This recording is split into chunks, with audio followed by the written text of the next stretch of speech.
Saya ingin berbagi sebuah poin penting.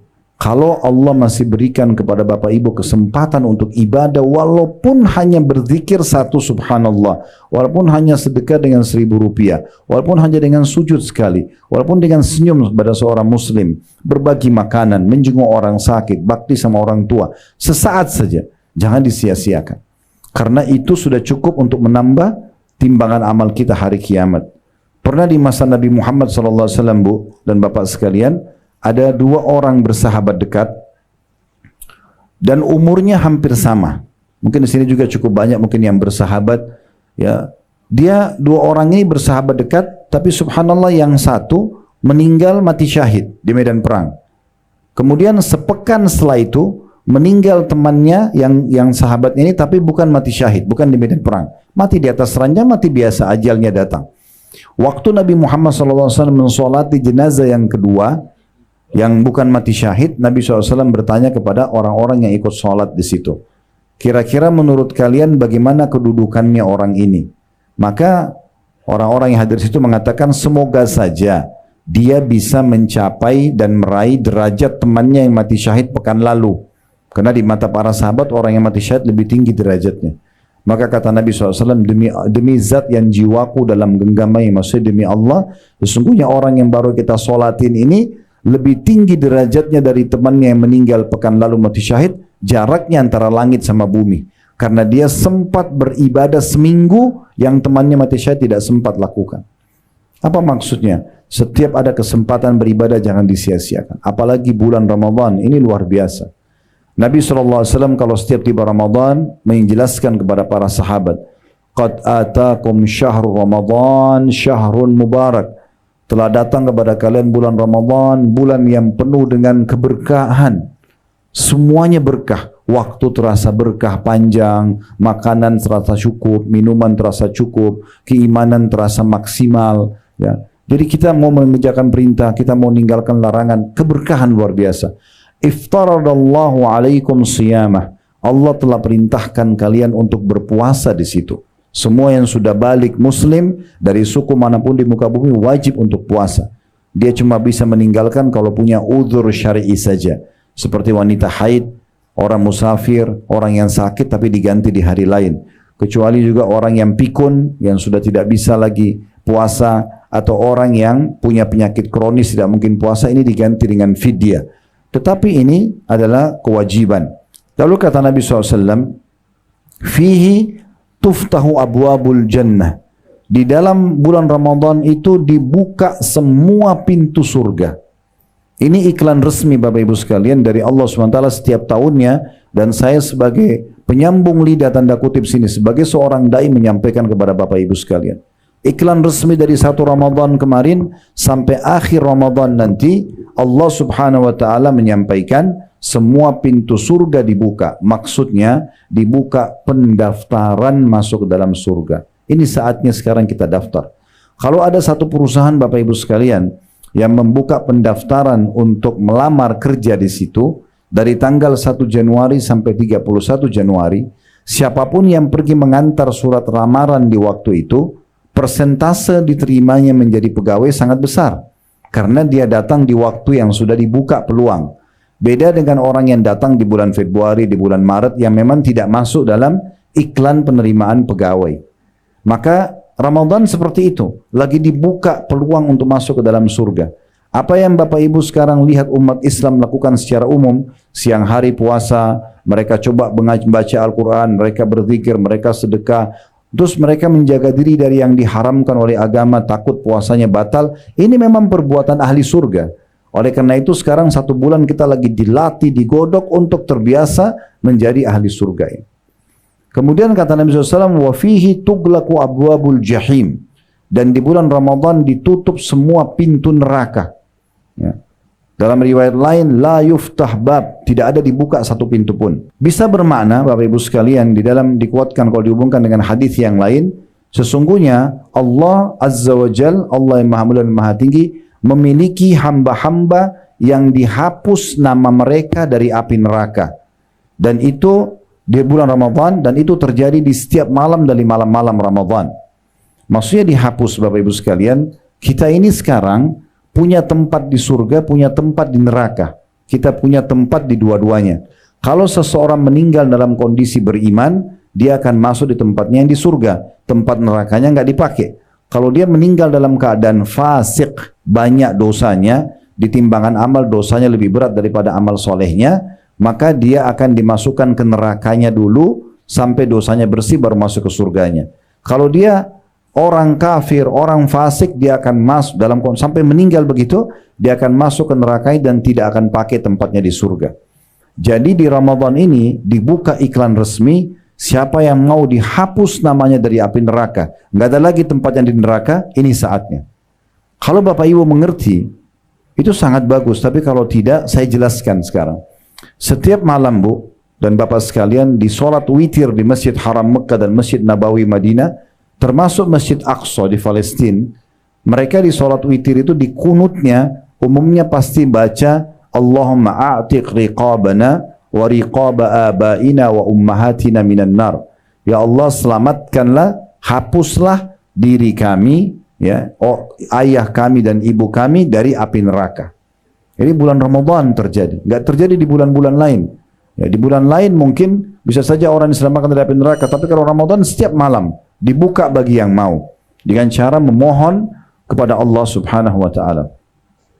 Lalu kata Nabi SAW, wa fihi tughallu asyayatin. Dan di bulan Ramadan semua syaitan-syaitan dibelenggu. Syaitan ini yang biasa menyesatkan manusia, Bapak Ibu sekalian, itu dibelenggu. Makna belenggu, tangannya dirantai, lehernya dirantai, kakinya dirantai. Dia tidak bisa menggoda kita. Dalam hadis yang lain, tidak bisa menggoda manusia seleluasa menggoda di luar Ramadan. Berarti masih menggoda, tapi tidak sekuat di luar Ramadan. Ini peluang besar.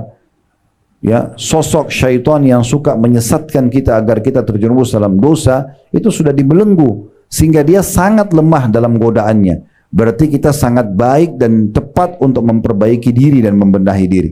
Kalau kita rasionalkan, kita dengan syaitan itu sedang ada di garis start untuk lomba lari, maka syaitannya atau rival kita ini sedang dibelenggu, diikat. Ibu dan bapak jalan saja sudah tetap menang, karena dia lagi diikat. Oleh karena itu bulan Ramadan ini, kalau saya sering bahasakan di ceramah supaya mudah difahami, pasti Idul Fitri nanti, semoga Allah panjangkan umur kita sampai ke sana dan diberikan Ramadan-Ramadan yang banyak ke depan insyaAllah, semuanya dengan kesempurnaan amal soleh dan iman. Maka berarti kita jaraknya dengan musuh kita 1 bulan, Bapak Ibu sekalian. Sayangnya banyak orang begitu tiba Idul Fitri, lisannya bilang Alhamdulillah, bukan Alhamdulillah karena siap menjalankan, ya, pelatihan, ilmu pelatihan Ramadan, tetapi mereka mengatakan Alhamdulillah seakan-akan kena lepas dari belenggu ibadah, ya, penjara ibadah. Alhamdulillah tidak lagi puasa, tidak lagi sholat malam, tidak lagi baca Quran, tidak lagi tutup aurat, ya, saya sudah boleh buat dosa. Ini seperti orang yang sudah sampai di garis start, tinggal beberapa langkah saja dia masuk ke surga. Syaitan sudah jauh 1 bulan jaraknya, tapi dia menunggu di garis start, syaitannya datang mendekat kemudian menguasai dia kembali. Ini sangat sayang sekali. Lalu kata Nabi SAW penutupan hadisnya, fihi lailatul khairum min alfi syahr. Di dalamnya ada malam lebih baik daripada 1000 bulan. Tidak asing malam Lailatul Qadar, malam kemuliaan namanya. Tapi malam ini hanya ada di Ramadan. Dan kata Nabi SAW, taharraw Lailatul Qadar fi ashr awakhir min Ramadan.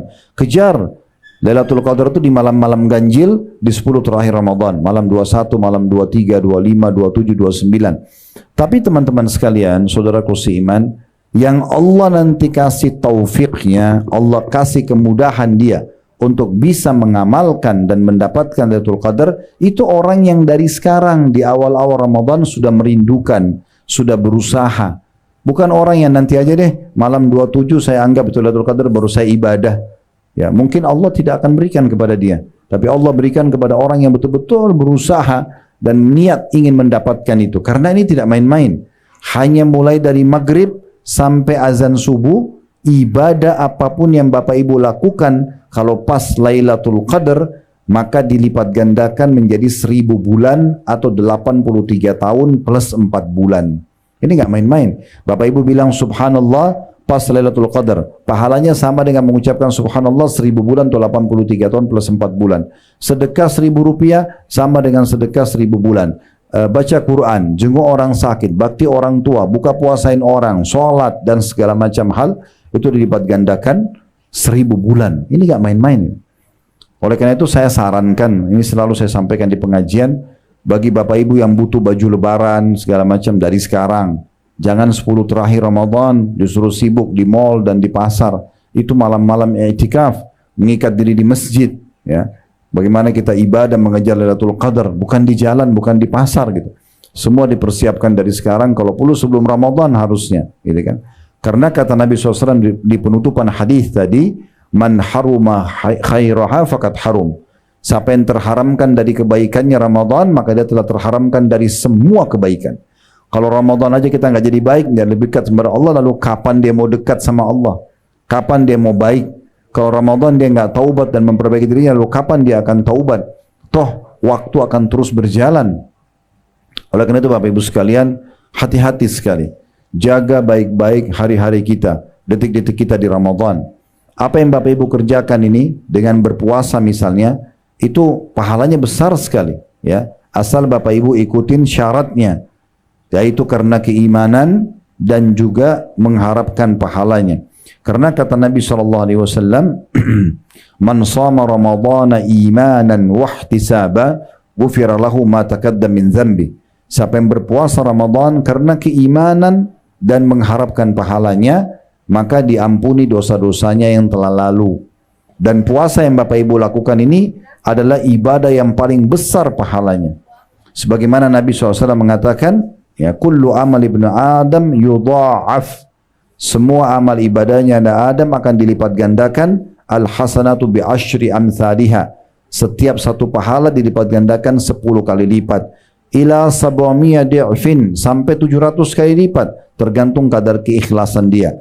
Qala Allah Ta'ala, Allah yang maha mulia dan maha tinggi berfirman, Allah Azza wa Jalla berfirman, illa as-saum fa innahu li wa ana ajzi bihi. Kecuali puasa, dia milikku dan aku akan balas secara langsung. Yadha'u syahwatahu wa ta'amahu min ajli. Dia meninggalkan makanan dan minumnya, juga syahwatnya, karena aku, kata Allah. Lis-sa'imi farhatan, orang yang puasa akan dapat 2 kegembiraan. Farhatun 'inda fitri, kegembiraan pada saat buka puasa. Kayak sebentar kita mau buka puasa, setelah sekian jam kita haus, kering tenggorokan, kemudian kita minum yang sejuk, yang dingin misalnya, kita lapar, kita makan yang enak, yang halal, maka itu kegembiraan pada saat kita buka puasa. Kegembiraan pertama. Kegembiraan yang kedua, wa farhatun 'inda liqa'i rabbi, dan kegembiraan pada saat bertemu dengan Tuhannya. Wala khalufu fa'mus sha'imi 'atyabu 'inda Allah min rihil misk. Dan ketahuilah sesungguhnya bau mulutnya orang yang puasa di sisi Allah di hari kiamat nanti lebih wangi daripada bau kasturi. Orang yang sering puasa, mulutnya nanti akan mengeluarkan wangi yang lebih wangi dari kasturi. Puasa juga ini Bapak Ibu sekalian yang sedang kita kerjakan, perisai dari api neraka. Sebagaimana sabda Nabi SAW, was-sawmu junnah. Puasa itu adalah perisai. Dalam riwayat, kajunnati ahadikum minal qital. Seperti perisai salah seorang dari kalian di medan perang. Ya, kita lihat di masa dulu orang kalau berperang ada besi bulat atau kotak, dia jadikan perisai menangkis serangan musuh. Nah, puasa seperti itu fungsinya. Salah satu fungsinya dia akan menapis atau menangkis api neraka dari kita atau menjauhkan kita dari api neraka. Juga teman-teman sekalian yang perlu digarisbawahi tentang masalah puasa itu sendiri, ya. Orang yang puasa ini akan mendapatkan satu kem istana di surga nanti. Pintu gerbangnya namanya Rayyan. Namanya Rayyan. Orang yang masuk hanya orang yang puasa. Begitu masuk ke dalam nanti akan ada istana-istana yang sangat mewah. Masing-masing akan diberikan kepada dia dari Allah Subhanahu wa taala. Sebagaimana sabda Nabi SAW, inna fil jannati baban yuqalu lahu Rayyan. Di surga itu ada pintu khusus gerbang yang bagus, yang mewah, namanya Ar-Rayyan. Yadkhulu minhu as-sha'imuna yaumal qiyamah. Orang-orang yang puasa akan masuk di situ nanti pada hari kiamat. La yadkhulu minhu ahadun ghairuhum. Tidak ada yang masuk selain mereka. Fa idza dakhalu ughliqa falam yadkhul minhu ahad. Kalau mereka sudah masuk maka akan ditutup dan tidak ada lagi orang yang boleh masuk ke sana. Dalam riwayat itu riwayat yang sahih, riwayat Bukhari Muslim. Dalam riwayat At-Tirmidzi dikatakan wa man dakhalahu lam yadhma abada. Siapa yang masuk ke dalam surga itu dari pintu Rayyan tidak akan pernah dahaga selamanya. Dalam riwayat lain fa idza dakhala akhiruhum ughliq. Kalau datang atau masuk orang yang terakhir dari orang yang suka puasa, maka akan ditutup pintu itu. Man dakhala syarib. Siapa yang begitu masuk akan disambut dengan minuman yang nyaman. Wa man syariba lam yadhma abada. Dan yang minum dari air yang ada di pintu Rayyan itu, mereka tidak akan pernah haus selamanya. Mereka tidak akan pernah haus selamanya. Dan ini poin yang luar biasa yang bisa kita dapatkan. Dalam hadis yang lain tentang keutamaan puasa juga, Bapak Ibu sekalian, ini puasa wajib atau puasa sunnah. Tapi dalam hadis Hasan Sahih diriwayatkan oleh Ahmad dan Tabarani, kata Nabi SAW, as-siyamu wal Qur'anu yashfa'ani lil abdi yawmal qiyamah. Puasa dan Al-Quran akan memberikan pertolongan untuk seorang hamba pada hari kiamat nanti. Yaqulus siyam, puasa akan berkata, ay rabbi mana'tuhu at-ta'ama wasyahwa. Hai Tuhanku, sungguhnya aku telah menahan dia untuk makan dan mengikuti syahwatnya. Jadi suami istri pun tidak boleh berhubungan biologis selama puasa karena membatalkan puasa dia. Fasyaffi'ni fihi, maka berikanlah aku kesempatan untuk menolongnya supaya masuk surga. Wa yaqulul Qur'an mana'tuhu an-nauma bil-lail. Lalu Al-Quran mengatakan sungguhnya aku telah menahan dia untuk tidur di malam hari karena membaca Al-Quran, tilawakan baik dalam solat atau di luar solatnya. Fasyaffi'ni fi, maka tolong berikan aku kesempatan untuk memberinya pertolongan.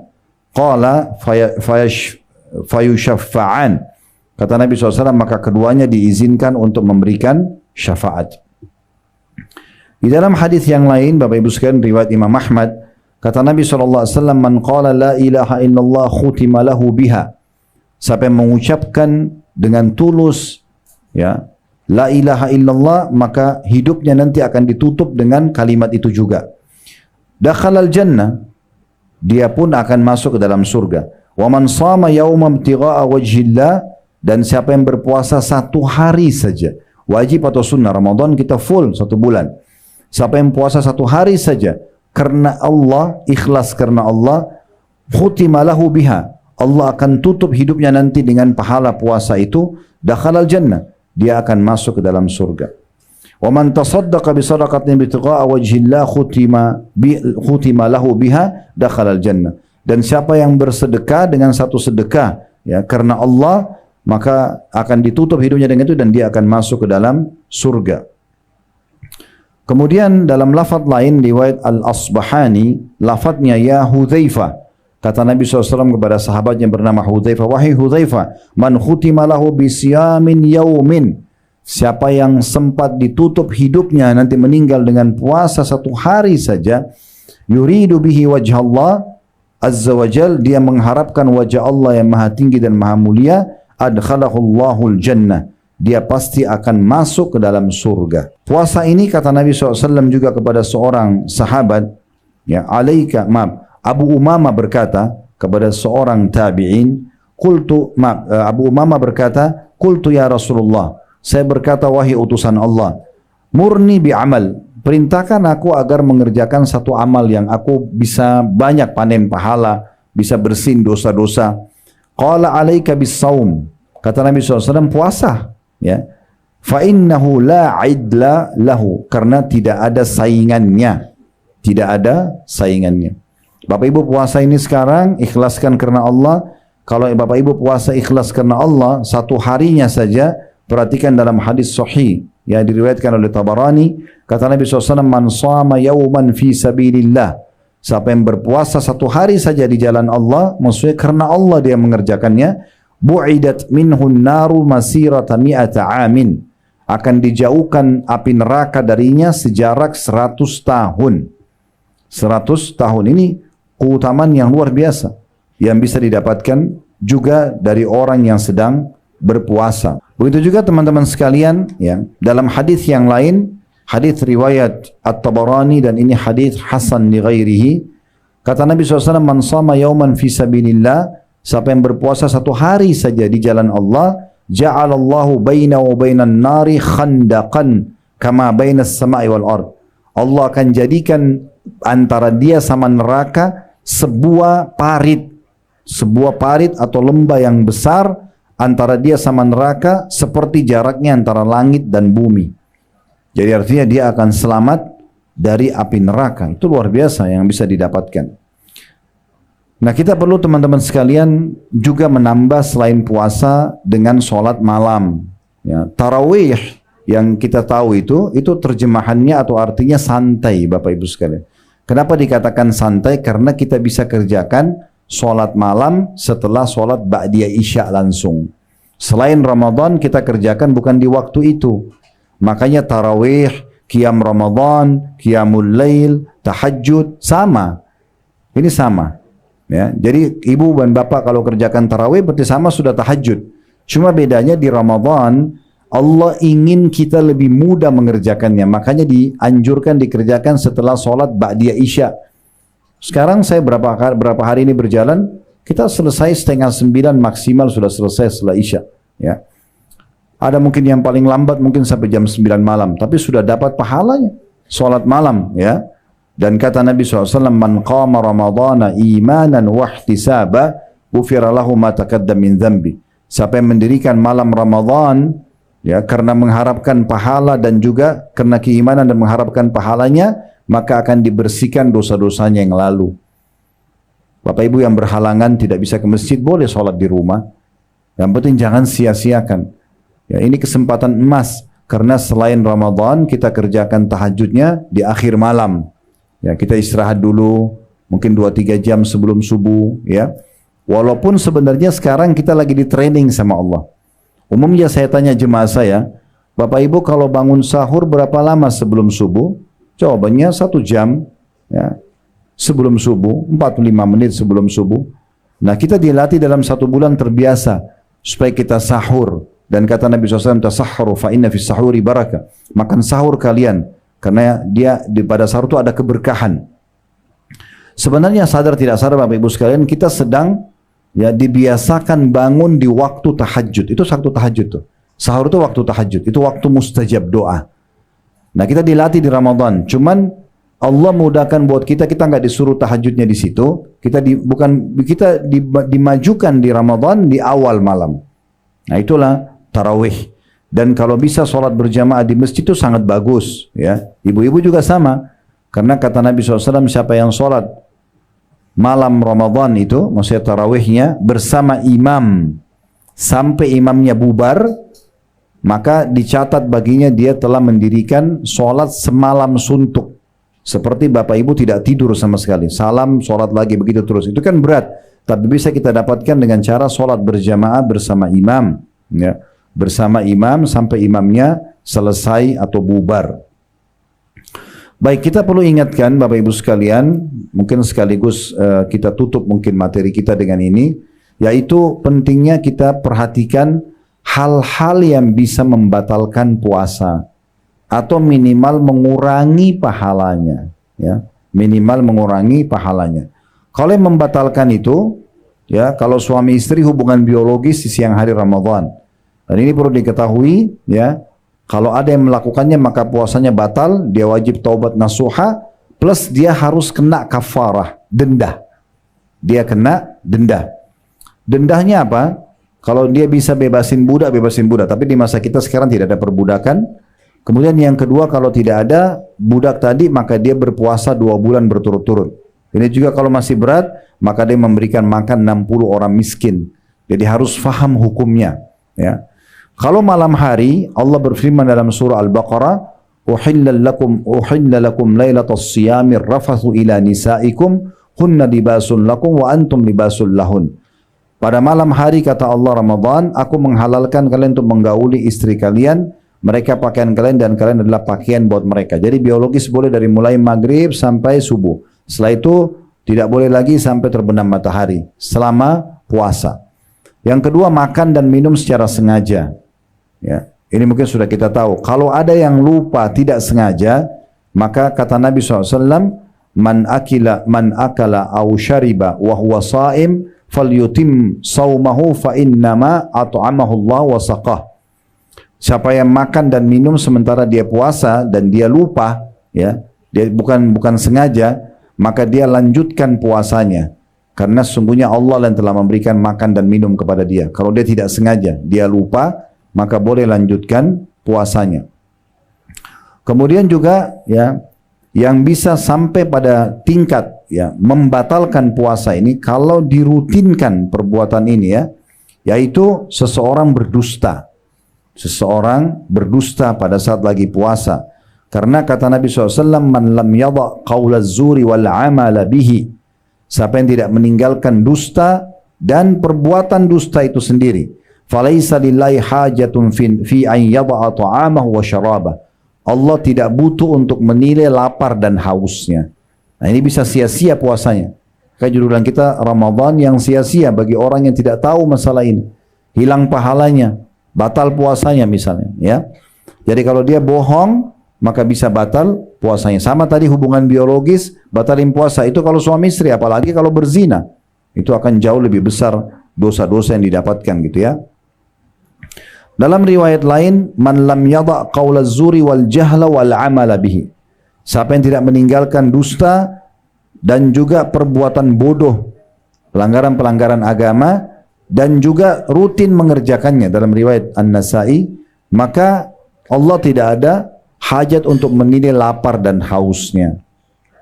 Dalam riwayat yang lain disebutkan oleh Tabarani dalam Mu'jam al-Kabir, dan ini dikatakan hasan li ghairihi oleh Syekh Albani, kata Nabi SAW, man lam yada'il khana wal kadhiba fala hajata lillahi an yada'a ta'ama wa syaraba. Barang siapa yang tidak meninggalkan ucapan kotor dan dusta.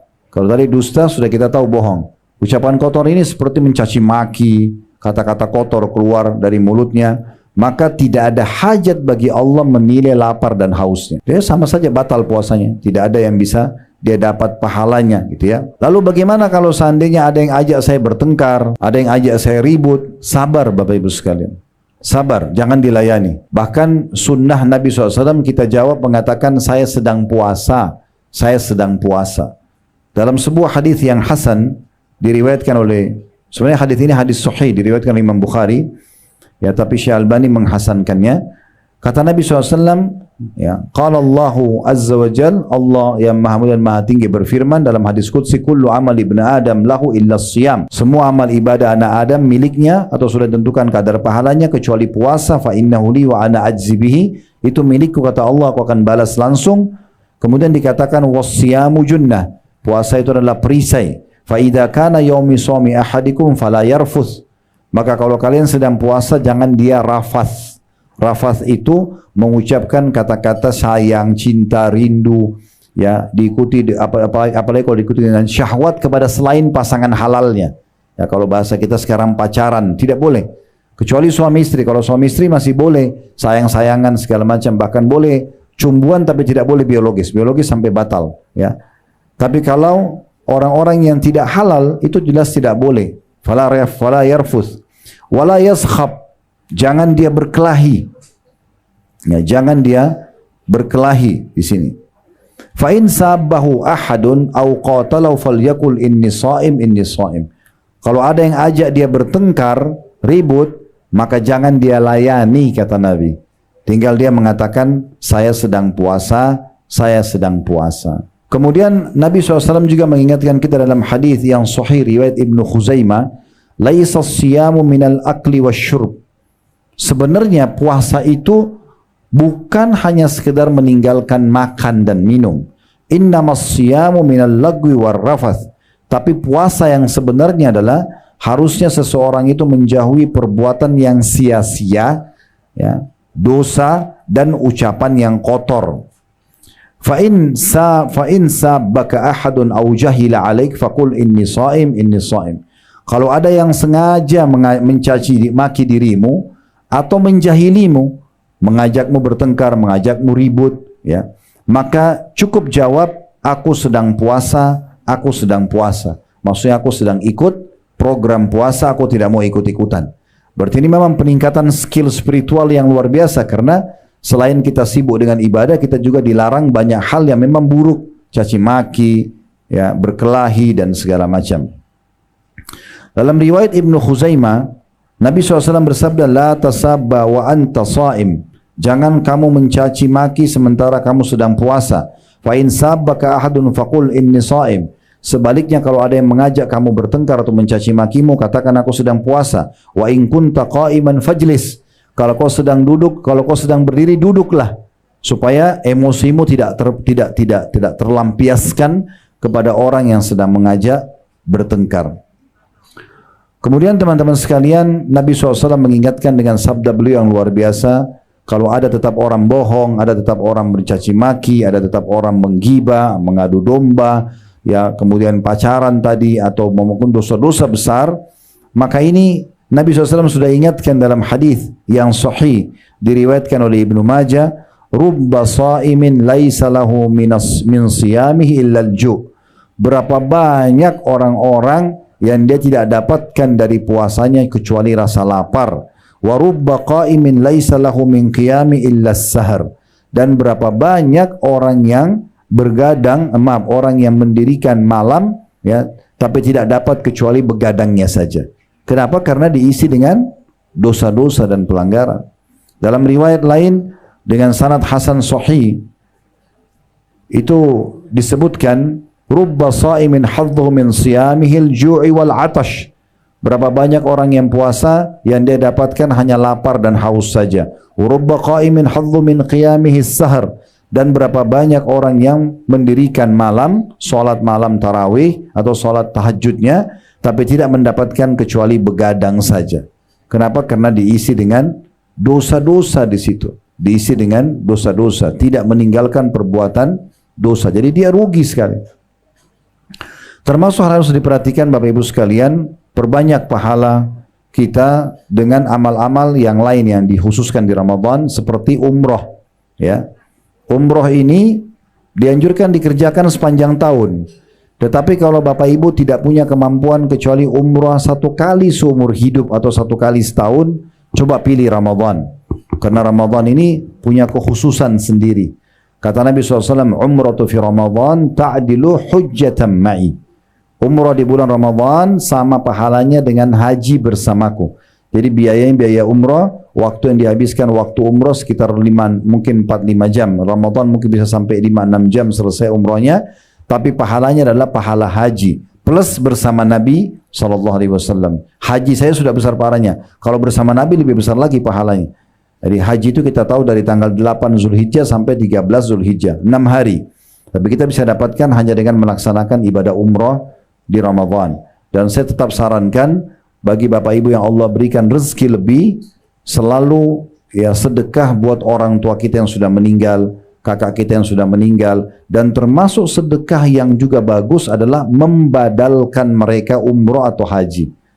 Serahkan kepada teman-teman travel yang ada badalnya, atau kalau ada kenalan kerabat yang tinggal di Mekah atau di Saudi, mereka bisa laksanakan di sana. Kalau kami biasanya kami titipkan ke teman-teman mahasiswa, dibayarkan ke teman mahasiswa, tinggal kasih namanya, kemudian dikerjakan ibadah umroh. Nah, umroh Ramadan untuk orang tua kita yang sudah meninggal, dapat pahala haji. Kita niatkan juga kita ingin bakti sama orang tua. Sudah dapat pahala sedekah, dapat pahala umroh Ramadan, dapat juga pahala bakti sama orang tua. Besar sekali pahalanya.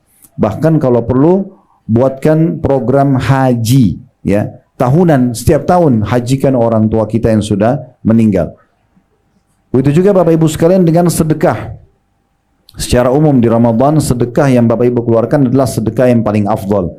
Kalau mau sedekah yang paling besar pahalanya ya di Ramadan ini. Apa saja bentuknya? Mau kasih sembako, mau kasih buka puasa orang, mau beli baju, apalah, bayarin listriknya pesantren, masjid, apa saja ya yang kita kesedekahkan. Kata Nabi SAW, afdalus sadaqatu sadaqatu fi Ramadan. Sedekah yang paling afdal yang dikeluarkan di bulan Ramadan. Dan Nabi SAW dermawan sekali. Tapi beliau lebih dermawan lagi di Ramadan. Sebagaimana dikatakan dalam sebuah hadis bahwasanya kana Nabi SAW ajwadun nas. Nabi SAW adalah orang yang paling dermawan, suka sekali berbagi. Wa kana ajwadu ma yakunu fi Ramadan. Dan yang paling dermawan lagi Nabi itu di bulan Ramadan. Di bulan Ramadan. Jadi memang lebih banyak bersedekah. Juga perbanyak membaca Al-Quran Bapak Ibu sekalian. Bagi anda yang belum bisa baca dengan benar, saatnya sekarang belajar untuk benar. Tahsinnya, mempelajari huruf hijaiyah dengan lafaz-lafaz yang benar. Panggil guru, ustazah, kalau ibu-ibu sekalian, bapak-bapak panggil ustadznya, atau siapa guru ngaji bisa datang ke rumah, atau online. Belajar, ini saatnya. Al-Quran, Ramadan adalah bulan Al-Quran. Imam Syafi'i rahimahullah membaca Al-Quran dan mengkhatamnya di Ramadan 60 kali Bapak Ibu sekalian. 60 kali. Berarti satu hari 2 kali khatam Al-Quran. Itu luar biasa. Kalau Bapak Ibu mau saya berbagi beberapa tips yang mudah untuk khatam Quran, Bapak Ibu pakai baca dalam sholatnya. Ya. Fatwa Syekh Utsaimin rahimahullah, waktu ditanya, boleh enggak sholat malam atau sholat sambil pegang Al-Quran? Baca. Saya ibu dan bapak sholat tahajud atau sholat duha, ya, sholat sunnah, pegang Quran. Kalau kita pegang handphone ada aplikasi Al-Quran, boleh nggak? Beliau mengatakan boleh, karena dasarnya sholat itu disyariatkan di dalamnya untuk baca Al-Quran. Berarti kan kita, misalnya bapak ibu sholat duha 4 rakaat, 1 rakaat bapak ibu baca 5 ayat misalnya, berarti kan 4 rakaat sudah baca 20 ayat, kan begitu. Belum sholat qobliyah, sholat ba'diyah dan seterusnya, ini banyak sekali, sholat wudu kan bisa kita baca. Selain daripada itu juga bisa dilowongin habis sholat wajib, ya, kita baca beberapa ayat Al-Quran. Ini saatnya memang kita baca Al-Quran. Sebagian salafus saleh menutup dagangan mereka di bulan Ramadan hanya untuk membaca Al-Quran. Ada sebagian mereka menutup ta'limnya bahkan, dan mereka fokus untuk membaca Al-Quran, ya. Kemudian yang terakhir Bapak Ibu sekalian adalah jangan lupa nanti mempersiapkan zakat fitrahnya. Zakat fitrah dikeluarkan dari makanan pokok kita. Makanan pokok kita. Ya, misalnya kalau kita di Indonesia ini beras misalnya, ya. Dan setahu saya MUI juga sudah mengeluarkan fatwa, itu kalau tidak salah 2,5 kilo beras atau 3,5 liter per orang. Jadi berapa jumlah keluarga kita di rumah, termasuk pembantu, kalau punya pembantu di rumah, punya supir, itu juga dikeluarkan zakat fitrah buat mereka, ya. Nabi SAW mengatakan dalam sebuah hadis hasan diriwayatkan Ibnu Abu Dawud dan Ibnu Majah, ya, Ibnu Abbas berkata radhiyallahu anhu, farada Rasulullah sallallahu alaihi wasallam shadaqatul fitri tuhratun lis-shaimi minal lagwi war rafathi wa tu'matun lil masakin. Rasulullah SAW telah mewajibkan untuk mengeluarkan zakat fitrah sebagai pensucian orang yang melalui puasa Ramadan selama sebulan penuh dari hal yang sia-sia, dari tutur kata yang keliru, dan juga sekaligus untuk memberikan makanan kepada orang-orang miskin. Faman addaha qabla sholati fahiya zakatan makbulah. Siapa yang keluarkan sebelum pelaksanaan solat Idul Fitri, maka dia adalah zakat yang diterima. Waman addaha ba'da sholati fahiya sadaqatun minas sadaqah. Dan siapa yang keluarkan setelah solat Id, berarti dia dihitung seperti sedekah umumnya. Berikan beras yang biasa kita makan di rumah, kualitasnya harusnya sama. Tinggal dikali 2,5 kilo kali sekian jumlah anggota keluarga kita. Dan ini tujuannya nanti di akhir Ramadan untuk mensucikan diri kita. Juga saya pesankan Bapak Ibu sekalian, jangan dianggap Ramadan adalah beban. Ini adalah bulan yang mulia, bulan yang nyaman, ya, untuk kita beribadah. Justru di masa kita sekarang ini sudah banyak program-program orang yang mau diet dengan berpuasa sekian belas jam. Allah sudah buatkan kita program ini, tinggal bisa kita kontrol diri kita. Jangan jadikan buka puasa dan sahur ajang balas dendam, karena sudah sekian jam tidak makan dan minum. Mubazir, dibuang makanan. Kadang-kadang dia hanya karena matanya melihat warna-warni makanan, maka semuanya mau dimakan, nanti dibuang. Kita buka puasa dapat pahala, tapi dosa karena mubazirnya. Jangan lupa sunnah Nabi SAW, makan dan minum dengan tangan kanan, baca bismillah dan suaranya dikeluarkan. Dan setelah itu mulai berbuka puasa Bapak Ibu sekalian dengan sunnah Nabi SAW. Dikatakan dalam sebuah riwayat yang sahih, Nabi SAW berbuka puasa dengan kurma muda atau kurma basah. Kalau tidak ada, baru beliau makan kurma secara umum. Kalau tidak ada, baru beliau menegukkan air. Jadi usahakan awal yang masuk di mulut kita kurma, walaupun sedikit. Bapak Ibu gigit, mungkin kalau belum terbiasa, ditelan dulu, kemudian minum air. Ya. Setelah baca bismillah tadi tentunya dan tangan kanan, lalu kalau sudah minum, dahaga sudah mulai, leher kita sudah tersentuh dengan cairan, sudah masuk kurma tadi di mulut kita, baru baca zahabaz zama', ya, telah hilang dahaga ini, wabtallatil uruq, telah basah semua urat-urat saraf, wa thabatal ajru insyaallah, ya, dan sudah tercatat pahala insyaallah. Sama juga dengan sahur, ya. Sahur itu bukan ajang untuk makan yang banyak sebenarnya. Justru kesempatan kita menurunkan berat badan, diet, sehat, ya. Karena kata Nabi SAW, sebaik-baik makanan seorang muslim di saat buka puasa dan sahur adalah kurma. Nabi nggak bilang daging, nggak bilang roti dan segala macam. Bukan tidak boleh, tapi Nabi mengatakan sebaik-baik makanan seorang muslim di saat buka puasa dan sahur adalah kurma. Ada penelitian oleh salah satu dokter di Mesir, beliau punya channel YouTube juga, tapi dalam bahasa Arab. Beliau pernah mengangkat salah satu hikmah hadis Nabi SAW yang mengatakan siapa yang makan 7 butir kurma ajwa di pagi hari, maka dia akan selamat dari segala jenis racun dan sihir.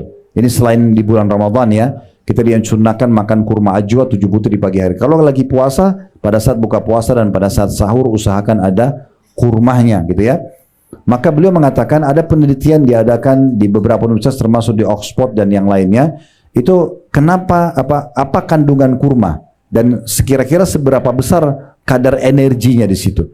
Ternyata betul-betul surveinya luar biasa, secara ilmiah terbukti 1 butir kurma itu sudah bisa memenuhi 7% dari kebutuhan nutrisi hari kita. Berarti kalau kita makan 7 butir kurma saja sudah 49%. Ya, artinya kita makan sebenarnya kurma, Bapak Ibu sekalian, 10 butir, 12 butir, walaupun dicicil dari buka puasa sampai mungkin habis tarawih, itu sudah cukup untuk semua energi yang kita butuhkan dalam seharian.